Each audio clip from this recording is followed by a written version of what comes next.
एक व्यापारी और गौतम बुद्ध। सफलता अक्सर उस व्यक्ति के ही हाथ लगती है जो लगातार अपने लक्ष्य के प्रति मेहनत के साथ बार बार प्रयास करता रहता है। मेहनती व्यक्ति कभी भी हार नहीं मानता है। वह कभी भी मुश्किलों से नहीं घबराता है। वह हर परिस्थिति से अपनी मेहनत के बल पर निकल जाता है। इंसान को कभी भी हार नहीं माननी चाहिए। उसे हर वक्त कठिन परिश्रम करते रहना चाहिए और अपनी मंजिल की ओर आगे बढ़ते रहना चाहिए। बहुत समय पहले की बात है, घनश्याम दास नाम का एक व्यापारी अशोकनगर शहर में रहता था। घनश्याम दास बहुत ही ज्यादा धनवान था। धनवान होने के साथ ही साथ वह बेहद दयालु भी था। वह हर किसी के प्रति दया का भाव रखता था। उसे पता था कि गरीबी क्या होती है। उसने अपना बचपन बड़ी ही कठिनाई के साथ काटा था। घनश्याम दास के पिता बचपन में ही गुजर गए थे। क्योंकि वह अपने घर का बड़ा बेटा था, इसलिए कम उम्र में ही कमाई की जिम्मेदारी उस पर आ गई थी। घनश्याम दास बहुत ज्यादा मेहनती था। उसने अपना खून पसीना एक किया, तब जाकर वह अपने घर का खर्च चला पाया था। और एक दिन ऐसा भी आया कि घनश्याम दास अपनी इसी मेहनत के चलते एक बड़ा व्यापारी भी बन गया। उसके जीवन में किसी भी चीज की कमी नहीं थी। बस एक चिंता उसको रात दिन परेशान करती थी। घनश्याम दास की एकमात्र संतान का नाम धनराज था। धनराज ऐसे तो स्वभाव का अच्छा था, लेकिन एक चीज की उसमें कमी थी कि वह अपने जीवन के लक्ष्य के प्रति बिल्कुल भी जागरूक नहीं था। वह अपने पिता के समान मेहनती नहीं था। वह अपने पिता के धन को पानी के समान बहाने लगा। घनश्याम दास अपने बेटे के इस रवैये से बहुत ज्यादा परेशान रहने लगा था। घनश्याम दास को समझ नहीं आ रहा था कि उसके इकलौते वारिस का भविष्य कैसा होगा। एक दिन किसी ने घनश्याम दास को बताया कि 2 दिन बाद उनके शहर में महात्मा गौतम बुद्ध आने वाले हैं। वह हर चीज का समाधान बता देते हैं। हो सकता है कि महात्मा गौतम बुद्ध तुम्हारी चिंता भी दूर कर दे। महात्मा गौतम बुद्ध का आगमन। 2 दिन बाद अशोकनगर में महात्मा गौतम बुद्ध पधारे। अशोकनगर के सारे लोग महात्मा गौतम बुद्ध के पास उमड़ पड़े। उन लोगों में घनश्याम दास भी वहां उपस्थित था। जैसे ही उसकी बारी आई, उसने महात्मा गौतम बुद्ध को अपना सारा दुख सुना दिया। घनश्याम दास ने कहा, महात्मा, हर कोई औलाद की इच्छा रखता है, लेकिन औलाद अपनी जिम्मेदारियों को ही ना समझे और पैसे को पानी के समान बहाए, तो ऐसे में किस पिता को अच्छा लगेगा?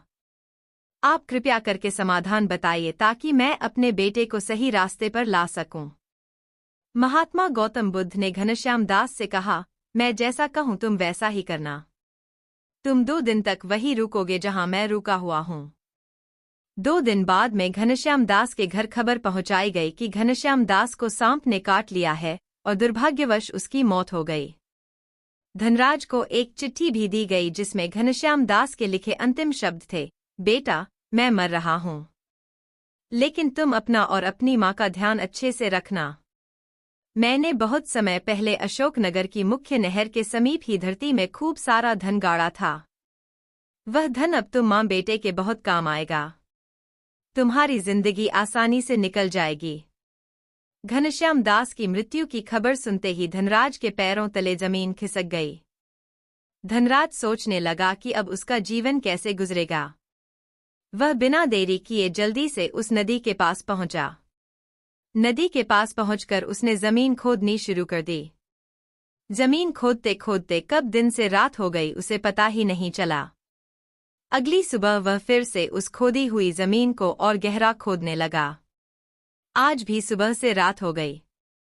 फिर अगली सुबह जब वह खुदाई कर रहा था तो महात्मा गौतम बुद्ध वहां से गुजरे।